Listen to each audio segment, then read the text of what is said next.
بسم اللہ الرحمن الرحیم ان الحمد للہ والصلاة والسلام علی من لا نبی بعد اما بعد۔ عقیدہ ختم نبوت کے بارے میں حدیث نمبر 179 بیان کی جا رہی ہے۔ یہ حدیث مبارکہ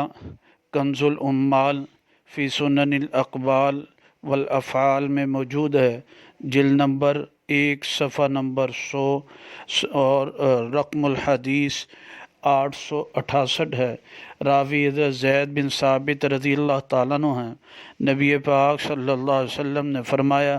انی تارکم فیکم خلیفتین، میں تم میں اپنے بعد دو چیزیں نائب چھوڑے جا رہا ہوں، کتاب اللہ حبل ممدود ما بین السماء والارض،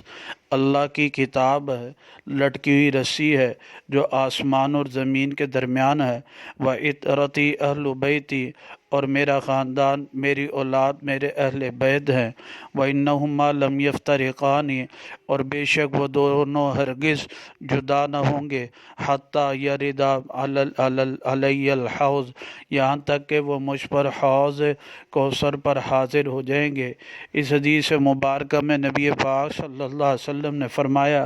مراد اس کی یہ ہے کہ میرے بعد قیامت تک دو چیزوں پر نائب جو چیزیں رہیں گی، فرمایا وہ کتاب اللہ ہے اور اہل بیت ہے، اور آپ کے بعد یعنی کوئی پیغمبر آنے والا نہیں، بس آپ کا نائب اور خلیفہ کتاب اللہ ہے۔